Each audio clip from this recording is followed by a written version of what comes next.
Scorpio, Pisces, Cancer. You guys need some fire to get moving. Maybe by the end of the day, we'll find something to burn. Welcome to Positivity. I'm D. This is your nearly daily tarot and intuitive message.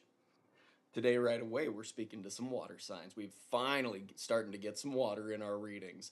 So, this is a big one. This is for a water sign that is knows that something, has been working on themselves. I think you've been kind of working with some of those moon characteristics and have been working on your shadow to improve yourself. You have been purifying you.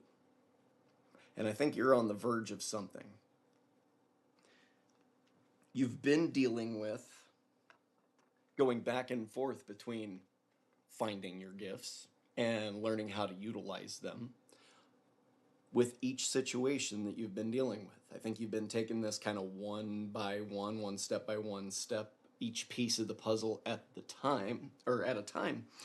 And I think you're starting to find what your gifts are. With the number 33 coming out on this, the master number, this is a number of love. This is a number of being an intuitive person, somebody who's here on this earth. And I'm really getting that, like, what do you call it? The words. What are they? Um, like your life path number, 33.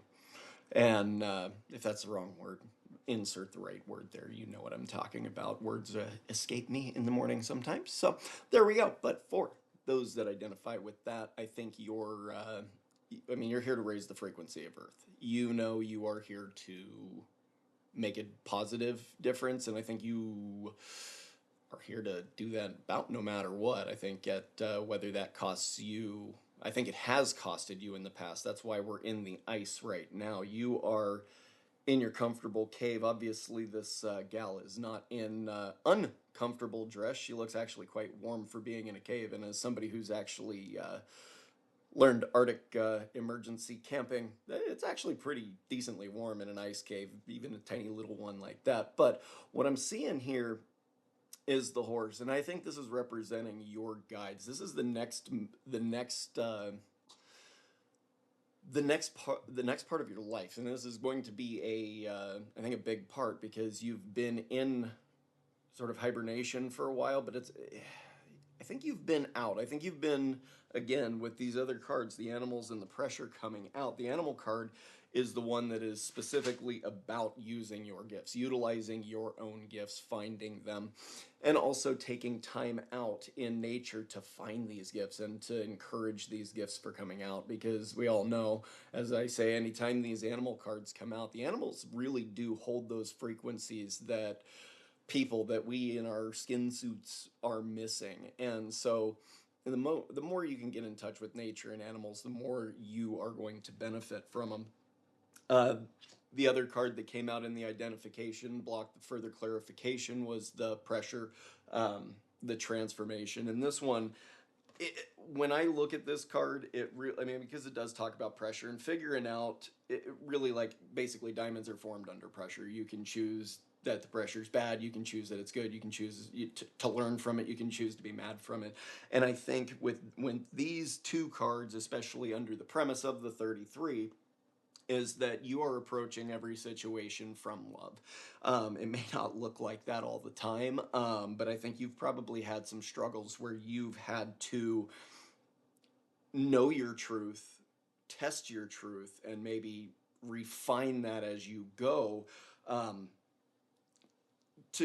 to basically learn how to work with other people. Because just because your truth is true doesn't mean it works with anybody else. So sometimes we have to step back, reformulate how we present our truth so that we can get more people on board. And that's just a grassroots organizing campaign. How can you talk to more people to get them on board with your ideas, appealing to the masses? So, but what I still see in the identification cards is that you are still in this phase. I think you are, again, ready to move, and your guides, your spirit guides, for the next chapter in your life are literally right above you. Right now we have a little bit of tundra. We got, got some stuff that needs to thaw out here before your guides are going to be able to. I mean, they're zeroing in. They're right on top of you. They're helping. Their energy's here. This is why I think you're probably accelerating in your ability to work with other people in larger, more broad aspects. I think you're doing pretty good.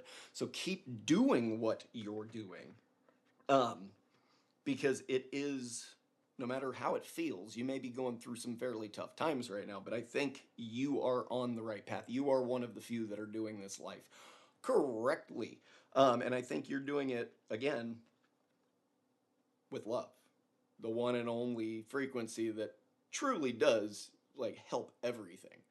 Um, so the message for today, if that identification sequence or whatever you want to call it, if you identify with that, today's message is a good one. So another Earth, this is the rock, the endurance. You have the endurance. You've been running this marathon for, I'm guessing, 10 years is what's coming to mind. This is not a new race. You've been in your stride for a long time. You've rehydrated along the way. Stay in your energy. I know sometimes in these readings that doesn't sound very encouraging, but let this be your validation. You are doing this right. So keep doing what you're doing. I think you might have maybe a couple of complications today as you go through your day, but the point of this card is just showing stand in you. Be one with self. And we're going to have some growth. And this is telling me, excuse me here, let's get the cards over, that as you go through your day to day, you're going to find something that starts breaking through the ice. Your spring is here. This ice is about to melt. And I think you have something today that you'll cross paths with someone or something, or you'll read something. There's going to be a trigger that's going to start the growth. The message that came when I was sitting with this card earlier was you are fruiting, okay? We already talked about spring. We're summer here in the northern hemisphere, in the northwest. It's been beautiful. We have fruiting season happening, and that's exactly what's going on in your life. So think about it. Right before a fruit set, we have flowers. We have the pollination period. The flowers are beautiful. It smells wonderful outside. The bees, all the pollinators are out and about. They're loving things. And then what happens? They go through, they pollinate. The petals die off, fall off. They're no longer needed. They've attracted the pollen. They've been pollinated, and now they need to fruit. They are now birthing something. And that it takes a little while for that fruit, for that little flower bud to turn into a fruit. And that fruit is bitter before it's sweet, before it's ready to eat. So you are in that fruit set period. Remember that. You might even be a little bit bitter today. Maybe recently you've been a little spicy. That's okay. Just realize it's probably you. Yeah, I know that's hard to hear sometimes, but in these times where the pressure really is there, just take a breath, drink some water, go for a walk. I got to do that today. It's going to be a nice one. So get out, enjoy the sun. I got some solar flares coming in. I don't know what the warning, or I don't, if you're a sunblock person, I guess do that. Don't get medical advice from me. This is a tarot reading. That's terrible, terrible idea to get any medical advice from me. Absolutely don't do it. But just remember, you are getting sweeter. You absolutely are getting sweeter. And I think the message for today, the first and last card sums it up perfectly. Be in your 33, and you're going to start to see some of that sweet, sweet success set in. Okay? You got this. We got this. Let's make this planet a better place to be. All right? Love you guys. See you tomorrow or soon after.